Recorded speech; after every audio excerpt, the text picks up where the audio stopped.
do you then really think that we created you in vain, and that he should be never brought back unto us again?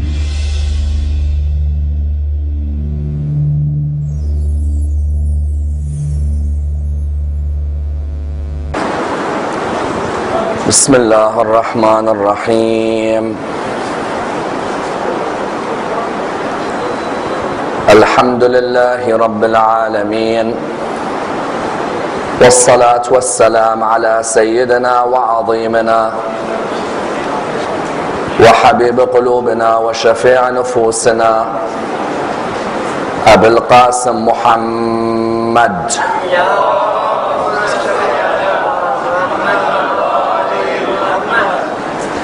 وعلى أهل بيته الطيبين الطاهرين وأصحابه الغر الميامين. الحمد لله الذي جعلنا من المتمسكين بولاية سيدي ومولاي علي بن أبي طالب. اللهم صل على محمد.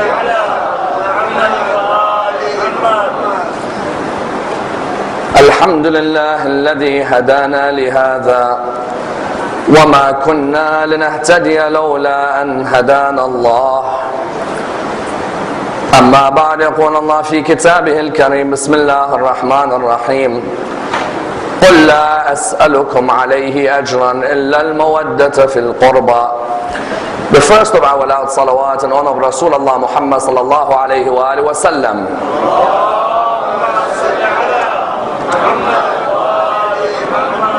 The second in honor of Amir al-Mu'mineen Ali ibn Abi Talib.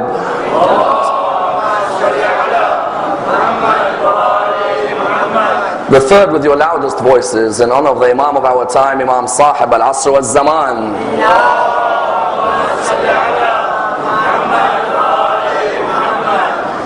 There is a request for the brothers at the back to please come as close to the front as possible to make room for the brothers coming in. Sallu ala Muhammad wa ali Muhammad.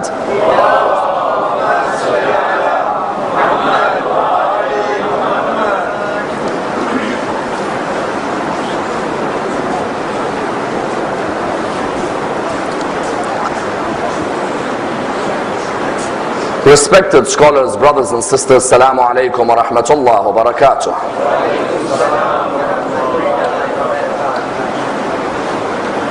For the next 15 nights, we will be examining the biographies of the members of the household of the Prophet Muhammad sallallahu alayhi wa alihi wa sallam.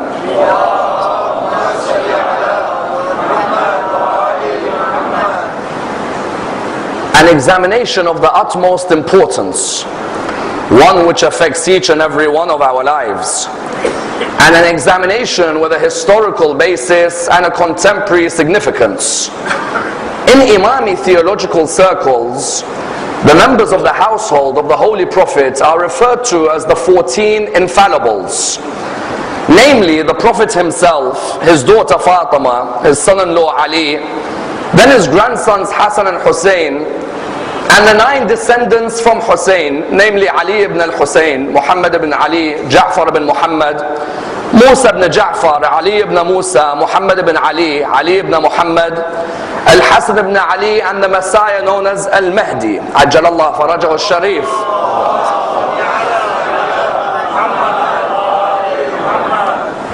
The principal aim of this examination is threefold. The first reason we're going to dissect the biographies of each member of the household of the Prophet is to apply their lessons into our life. Because when we dissect the lives of these personalities, we ask ourselves, what of their life over 1,000 years ago affects our life today in 2011? When I examine these great personalities, I ask myself which of their standpoint, which of their ethics, which of their principles can relate to my standpoints, my ethics and my principles today. which situations did they face in their life which I may be facing in my life? As in, when we come to dissect the life of every one of these leaders, it shouldn't just be a theoretical discussion about when they were born, or how many children they had, or who they were married to. That part of knowledge is important. What it should really be is a practical discussion which examines the way their life affects our life. Which circumstances did they fall in, which we may fall in as well? And that's why, what do you find? You find that the first of the important points in dissecting the biographies of these 14 is that we want their lives to relate to us. Because many times people always say that when people discuss the biography of the 14, we don't relate history to our life today. We hear all these great stories, but we don't see a relationship with what we face today. The irony is, every one of those 14 at one point or another in their life faced a situation which we will face in our life. Either they had situations or circumstances with their family, or with their friends, or with their enemies, or with people of the same faith, or with people of different religions. We find that each of them faced circumstances, and we need to dissect how they reacted to those circumstances. At the end of the day, when we take them as role models in our life, it's not simply role models because they are from the line of the Prophet. There were many from the line of the Prophet. Rather, these members from the line of the Prophet were the one who in many Islamic traditions he narrates you should hold on to. Therefore, the first point as to why we're going to dissect their biographies is so that we take as many lessons from the anecdotes from their lives as is possible. As in, there's no point me just taking lessons in my life from Ali ibn Abi Talib only, or from Hussein only. Which lessons can I take from Musa ibn Ja'far? Which lessons can I take from Muhammad al-Jawad? Which lessons can I take from Hassan al-Askari? There is a tendency in our communities to focus on a couple of imams from the Infallibles and neglect many of them. This series of lectures on the first point will seek to dissect every imam every night and ask ourselves which lessons from their lives are applicable to us. That's the first point. The second point in examining the biography of the 14 Infallibles is that there are 4 key questions every human being will ask in their life, which these 14 have answered in their life. What are these 4 key questions? Which a Hindu will ask, a Sikh will ask, someone of the Jewish community will ask, someone of the Buddhist community will ask, someone of the Christian community will ask, someone of the atheist community will ask. There's 4 key questions which every human will ask. The first of them is a metaphysical question. The second is a cosmological question. The third is a psychological question, and the fourth is an ethical question. There is not a single human being who does not go through a moment in their life without asking these 4 questions. And there is not a single moment in the lives of those 14 where they have not answered each of them. What are the 4 questions? The metaphysical question: is there an unseen force who is the cause of the effect that we are today? Is there a God, or is it Mother Nature? That's a metaphysical question. It goes above the physical towards the unseen. Then there's a cosmological question. How did this universe begin? Many people ask that question. Then there is a what? A psychological question. What is my role in this world? Then there is an ethical question. How do I behave with other human beings, whether the human is from my religion or from another religion? Those 4 questions are the 4 most important questions in the psyche of any human. No human being will go through their life without asking these 4. The second reason we're going to diagnose and dissect and analyze the biography of the 14 infallibles is to look at what their answers were to these questions. What did Ali say about the metaphysical? What did Ja'far al-Sadiq say about the ethical? What did Ali ibn Musa say about the psychological? What did Hassan ibn Ali say about the cosmological? The second reason is that we want to see how their holistic approach to the world provides answers for mankind in the 21st century, be mankind a Muslim or not.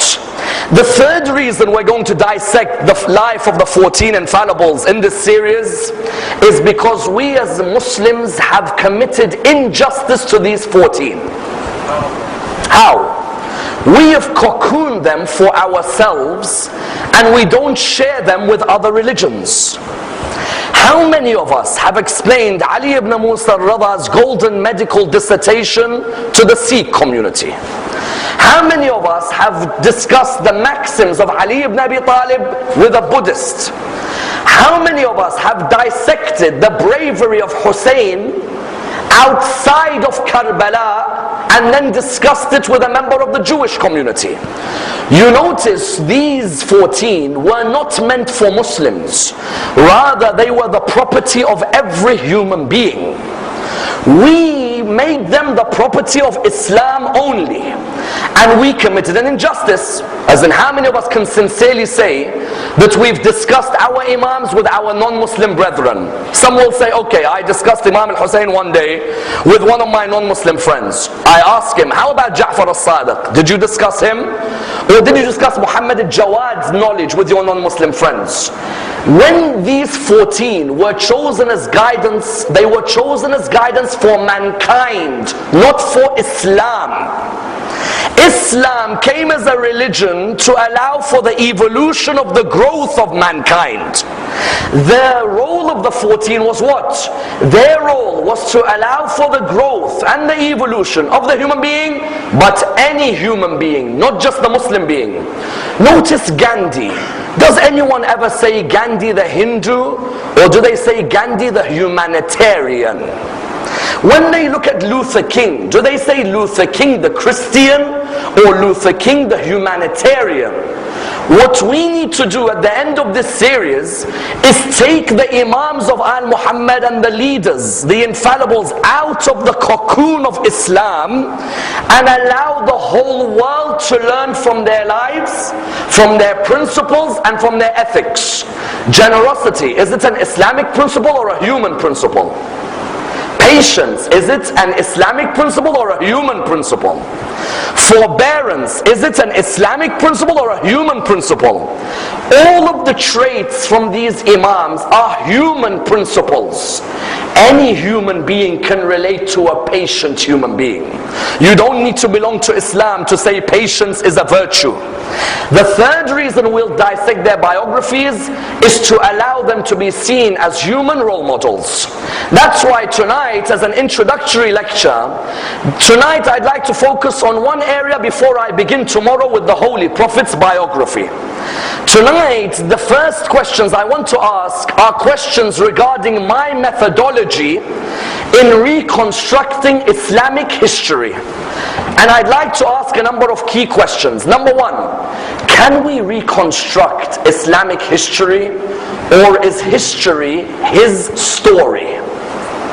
Number two, how important is intertextuality for us to have a rounded picture of these 14's lives?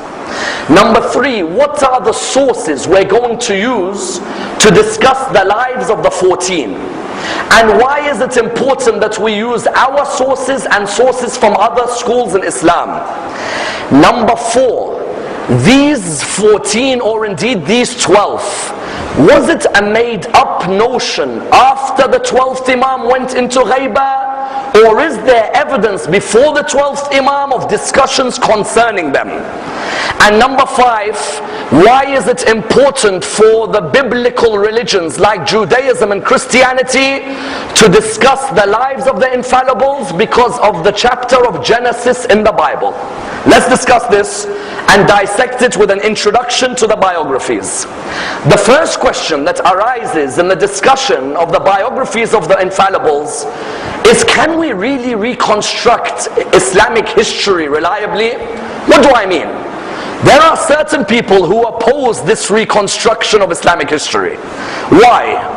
They say that we have two problems with reconstructing early history, as in when I'm going to be discussing the Prophet's life and discussing the life of the Imams, I'm going to be discussing the first 300 years of Islamic history, isn't it? From the time of the Prophet until the time of the 12th Imam, it's the first 300 years of Islamic history. There is a school known as the skeptic school, who say that Islamic history cannot be reconstructed reliably. And they say there are two reasons we cannot reconstruct our history. The first reason, which is a very interesting reason, is that they say all the books which I'm going to use as references for the dissection of the lives of the Infallibles were books which were written after the year 300. So they turn around and they say, how could you rely on books which are so late to discuss people who were so early? What do they mean? They say early Islamic history was oral, it wasn't written. In the time of the Prophet, they say everybody used to narrate the history after the Prophet died orally. I heard Rasulullah say, I saw Rasulullah do. It was all oral. They say it was late in Islam that you wrote down your history. So the first objection they have in reconstructing Islamic history is, your written material on early history is very late. How can you be so sure that your written material discusses something 300 years before? How can you be so sure that it's reliable? Their second objection is what? History is nothing but his story. Break the word history, what do you get? His story. Their second objection is, those sources you're going to use, how do you know the author isn't writing history in a way which looks after his theology or his political opinion? It's a very interesting point. When I'm an author of a book of history, am I going to write objectively, or am I going to write in a way where I look after my people? That's why they say, you Muslims trying to reconstruct your history, the second objection they had was, history is his story. He looks back, he looks at who he likes, so he makes him look great, he makes him say great words, he makes him sound like he was brave, and he looks at who he dislikes and he makes him sound bad and weak and negative and so on. These two objections, we cannot begin with the biography of the Infallibles unless we answer these two objections. Isn't that true? Because they are very valid objections. The first one, they say, your book, for example, like Tabari, is a book of history, isn't it? They say Tabari is a book written 400 years after Muhammad died.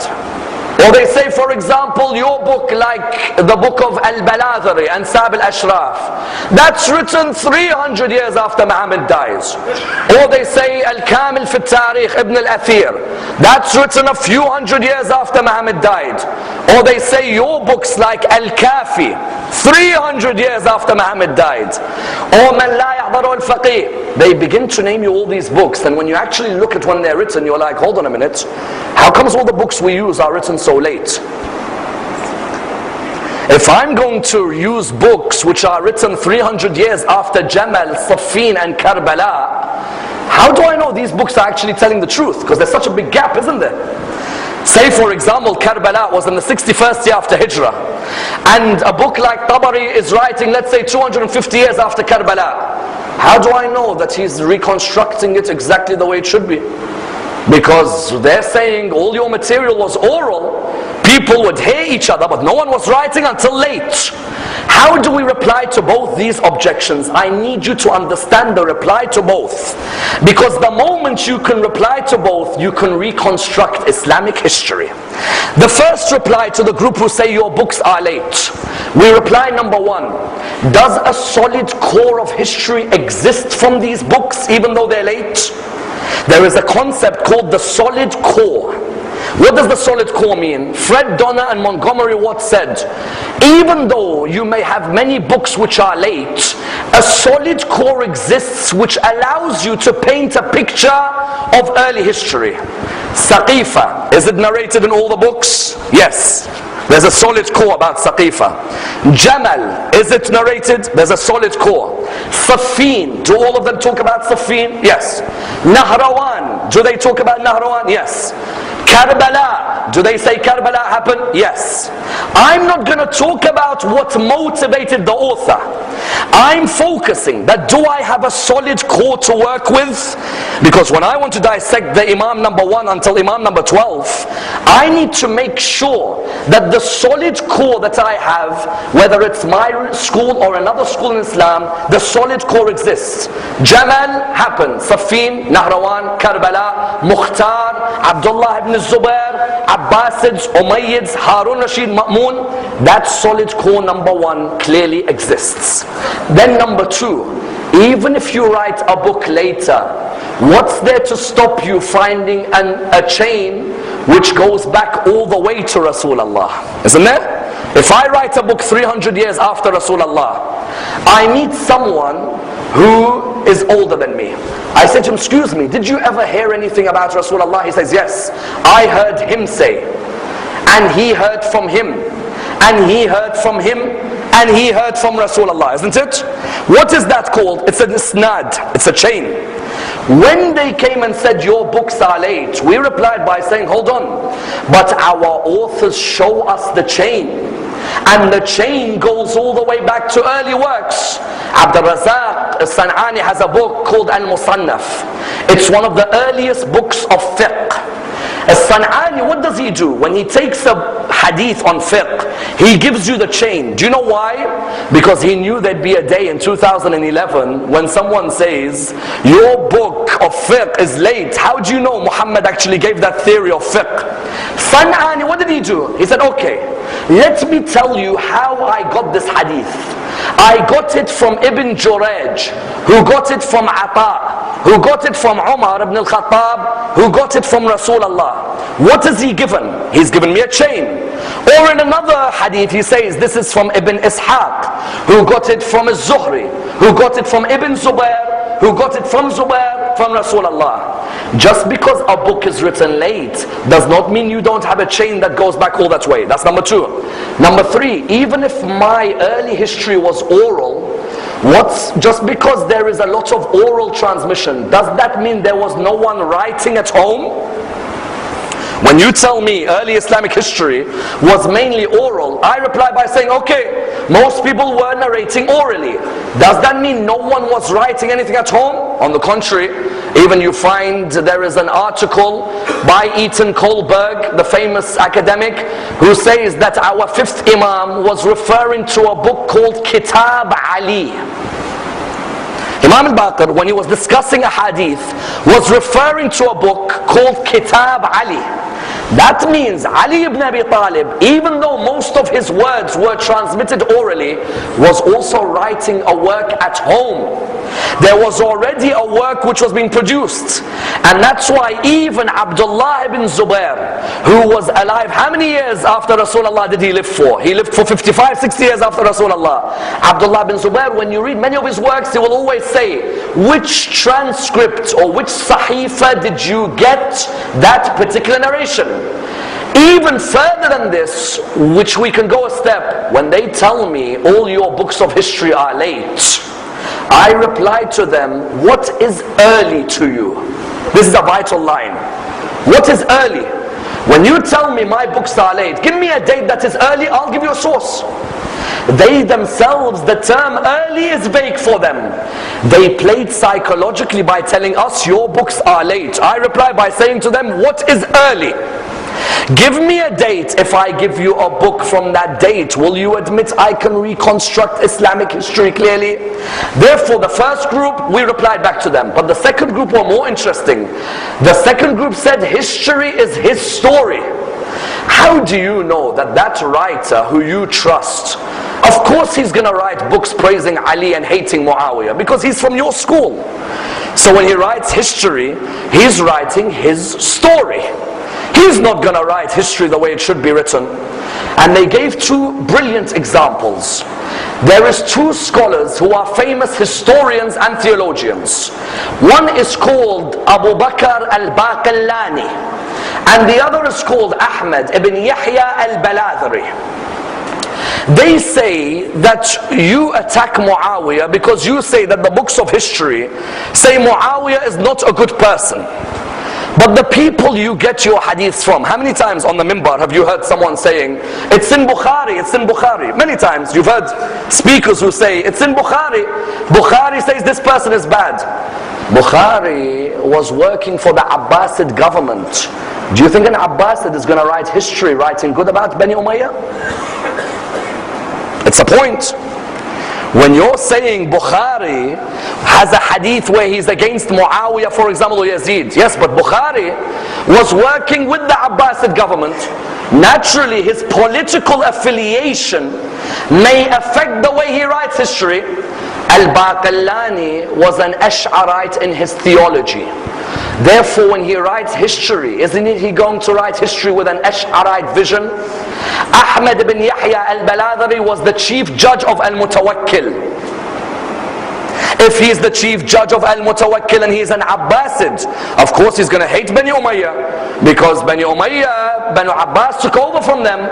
The second school of skeptics, what did they say? They say, you Muslims can't reconstruct your history because your authors write history with the lens of their theology or their politics.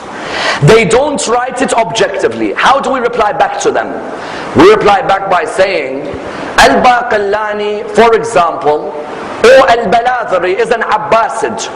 If Al-Baladhari is writing history with the lens of the school that he follows, that means he can't praise any Bani Umayyah, because if he's a Bani Abbasid employee, he's not going to praise anyone from Bani Umayyah.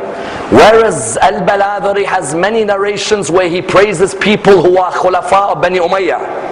If Al-Baladhari was biased in his history and he wasn't objective, he shouldn't praise Bani Umayyah. He should say, I work for Banu Abbas, Banu Abbas hate Bani Umayyah, I hate all of Bani Umayyah. No. Read the work of someone like Al-Baladhari and you will find very clearly that he praises, for example, Umar ibn Abdul Aziz. You know, Umar ibn Abdul Aziz is the one who stopped the la'na on Imam Ali in the Friday prayer.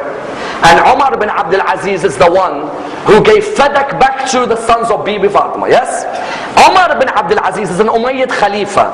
If Muslim historians are writing their story, then Al-Baladhari shouldn't praise Umar ibn Abdul Aziz, because Umar ibn Abdul Aziz is Bani Umayyah, Baladhari is with Bani Abbas. No. We have many great historians in Islamic history who are objective. When they need to praise their own, they will praise. But when they need to praise the opposition, they will praise as well. Number two, in reply to these people, what makes you think there was a crystallized ideology in many of these people's minds at the time? You know why they say this? They say some of these scholars, they already were crystallized in their opinion. That's why they are not objective in their history. Who told you they were crystallized in their opinion? Many of them still were trying to understand how Islam developed. There wasn't such a thing as a prototype, for example, follower of Ahlus Sunnah. There was someone who in his theology was following Ash'ari and in his fiqh was following Abu Hanifa. Can you call that someone who is crystallized? No. In his theology he follows one scholar and his fiqh he follows someone else. In other words, what are we saying? We're saying when someone replies by saying history is his story, we reply yes. There may be moments where a person's opinions affect the way they write their history, but many of our historians are objective. But that leads me on to a theory. If we are going to only use historical sources to discuss the biography of the 14 Infallibles, we're going to find ourselves in a debate which is what? Cyclical.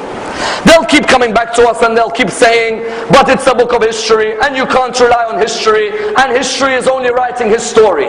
So do you know what theory we're going to use in the next 15 nights? We're going to use the theory of intertextuality. why should I discuss the biography of the Imams only from history? Why don't I use different genres of Islamic literature? Christeva was the person who began the theory of intertextuality. Do you know what she said? She said, when you want to discuss a particular figure in history or a particular nation, don't discuss them from one genre of literature. Use different genres of literature and discuss them, because you will allow yourself to see different codes of knowledge coming out from different areas of literature. What do I mean? I mean, why should we focus on history? Why don't we also use books of jurisprudence, known as books of fiqh? And why don't we use books of theology, known as books of kalam? And why don't we use books of bell letters, known as books of adab? When I want to dissect Ja'far as-Sadiq, I don't need to just look at history.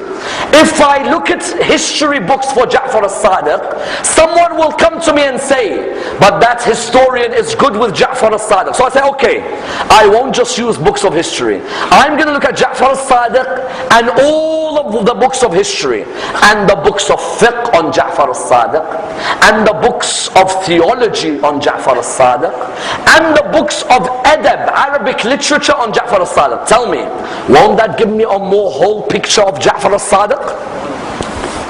Too many people, when they dissect the Imams, what do? They use only books of history. And then someone comes and says, well, how's this book reliable? Okay, what we're going to use is different genres of literature. Someone's going to turn around and say, why different genres of literature? History will give me a narrative. Fiqh will show me how much they contributed to this religion's legal system. If I take a book of early jurisprudence, I will show how Muhammad al-Baqir is in a different league to anyone around him. If I only took a book of history, I will only look at Muhammad al-Baqir in terms of family, wife, children, wars. If I use a book of fiqh, I can show you Muhammad al-Baqir's legal knowledge of salah and sawm and zakat and hajj and khums and so on. But I'm not going to stop there. Let me look at Muhammad al-Baqir also from theology. Let's look at his sermons on predestination and free will. Let's look at his sermons on the importance of God's mercy to mankind. Let's look at his sermons on theological issue about sin and the different types of sin. Now look, I have Muhammad al-Baqir from history. I have Muhammad al-Baqir from fiqh. I have Muhammad al-Baqir from theology. I don't stop there. I'm also going to look at Muhammad al-Baqir from Arabic literature. Let's look at the eloquence of Amir al-Mu'mineen from Arabic literature as well. The khutbah of Imam Ali, where he doesn't use the letter alif once. Or the khutbah of Imam Ali, where he was asked, can you give a whole khutbah without using a letter of the Arabic alphabet which has a dot? He gave a whole khutbah without any of the letters with dots. If I use a book of history, Ali ibn Abi Talib will be narrow to a historical figure. Let me show Ali from history, Ali from fiqh, Ali from theology, Ali from Arabic literature. Now you will see why they are on a different level to those who surrounded them. So someone asks, so what are the sources you're going to use? These are the sources I'm going to use over the next 15 nights. I'm mentioning them so that you may go and do further reading on these sources and allow for a more grand picture of these 14 infallibles. From history, I'm going to use the works of Baladhari, Tabari, Ibn al-Athir, Yaqubi, Mas'udi. These are going to be my historians. In theology, I'm going to use the works of Shaykh al-Mufid, Sharif al-Murtada, al-Tawhidi, Qadi Abd al-Jabbar, Qadi Nu'man. These are the people for me for theology. In fiqh, I'm going to use the works Al-Fiqh Al-Akbar of Abu Hanifa, Kitab Al-Umm of Imam Al-Shafi'i, Malik's Muwatta, the work of later jurisprudence like Jassas, for example, and even taking snippets from the works of Bukhari and Muslim and Nasa'i and so on. In Arabic literature, we're going to use Jahid and we're going to use Tawhidi. Now we look, we've got 4 genres of literature to examine 14 human beings. 4 genres of literature.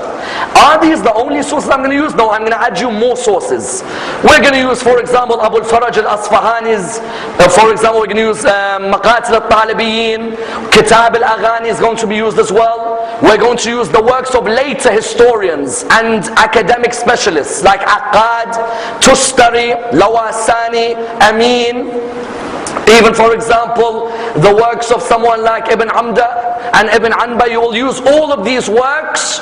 And what are we going to do? Not just focus on historical works. Use the theory of intertextuality.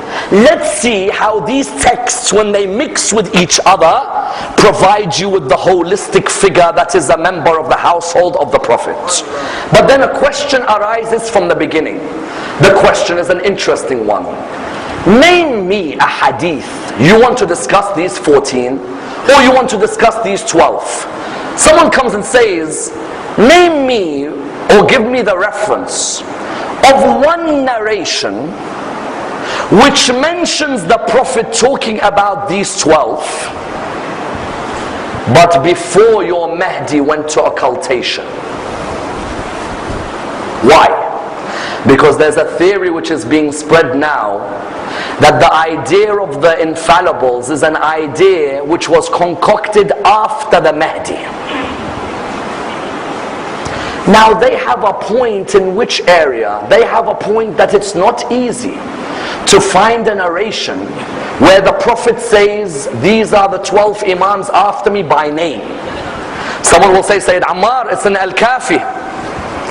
Yes, but Al-Kafi is written after the Ghaibah.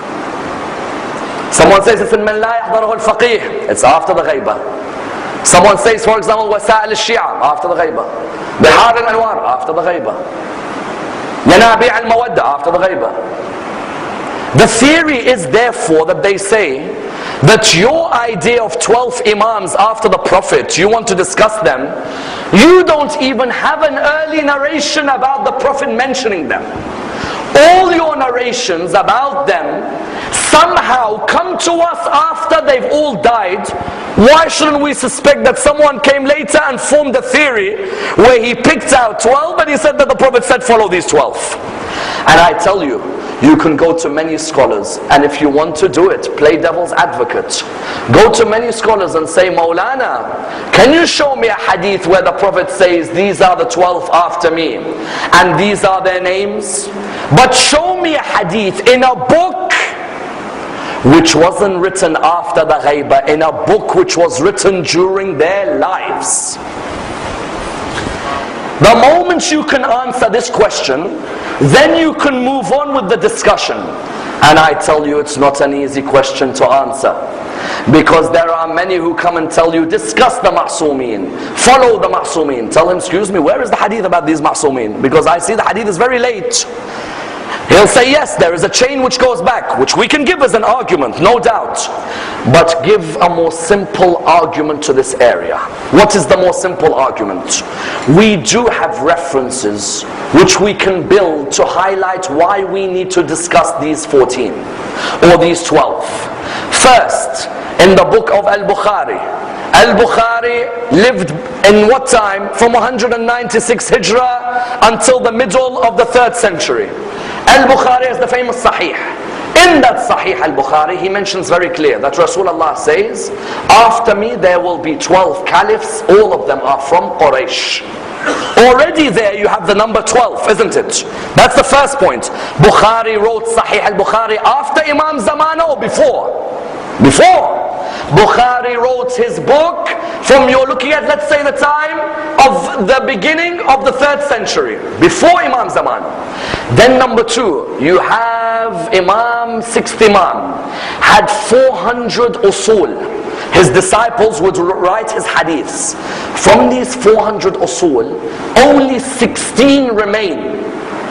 There's an article on these usul by Eaton Kohlberg, professor of Islamic studies at Tel Aviv University. Which university? Tel Aviv. Eaton Kohlberg has an article where he talks about the usul of Ja'far as-Sadiq, which of them remain. Many of these usul, many of these hadiths were burnt out or removed. Only 16 remain, and they're in Iran. They've remained. The manuscript has remained. Of these 16, there is one which is a vital one, which is protected today. The manuscript called Al-Asl, the Asl of Abu Sa'id al-Asfari. This hadith is of a man called Abu Sa'id, lived in the time of Imam al-Sadiq. The manuscript is with us until today. It's been protected. Abu Sa'id says that the Prophet said, there are 12 successors after me, and he named them from Imam until Imam. Number 2. Number 3, the great companion of Ahlul Bayt, Fadl ibn Shadan, has a book called Kitab al-Ghaybah. Fadl ibn Shadan was a companion, according to some, of the 8th, 9th, 10th and 11th Imam. And he's the one who has the hadith about the 12th Imam. Fadl ibn Shadan has a hadith where the Prophet mentions the names of each of the 12. Fadl ibn Shadan came after Imam Zamana or before? Before. If he came after them, people will say, you made up this theory. When you had 12 names, you made them up. No. In the time, then we have a Zaydi leader. You know our Zaydi brothers in Yemen.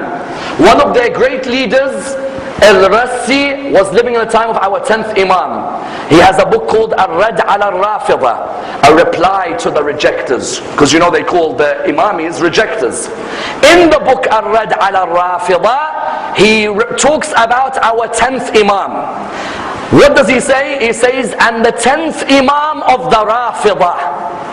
Ar-Rassi is living in the time of the 10th Imam. He doesn't say Ali al-Hadi. He says no, the 10th Imam of the Rafida. Proving that the idea of Imams was not an idea made after Imam Zaman. Was an idea which was already in the time. It's not an easy concept to understand. It may even be an easy concept which you need to go over again after this.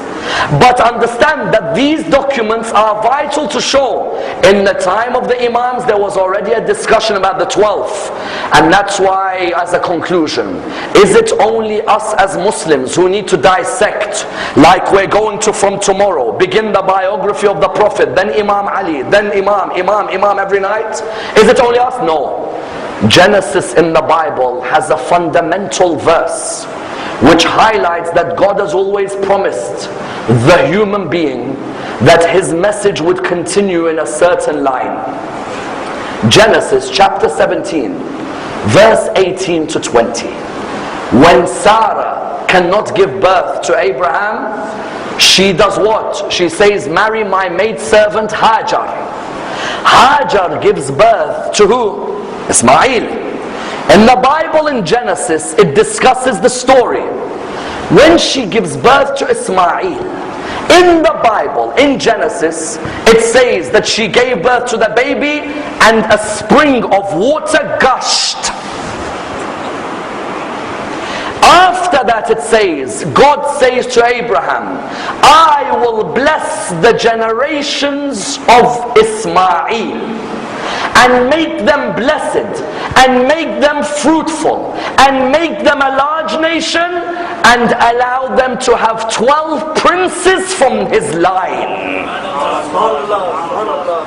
In other words, when we're going to dissect this series on the biography of the Ma'soomeen, or the biography of the Infallibles, understand the dissection is not just an Islamic or an Imami dissection. It's a dissection which is the responsibility of every one of you to spread to your non-Muslim brethren that God did promise that there will be 12 princes with a large nation from the line of Nabi Ismail. Inshallah, tomorrow we will begin with the biography of the Holy Prophet. Let's pray to Allah subhanahu wa ta'ala to raise us with Muhammad and Al Muhammad and allow us to be amongst the companions of Imam Sahib al-Asr wal-Zaman. Raise us with the Imam of our time and allow us to receive his intercession in this world and the hereafter. We pray to Allah subhanahu wa ta'ala with the Surah Al-Fatiha, but before it the loudest of your salawat.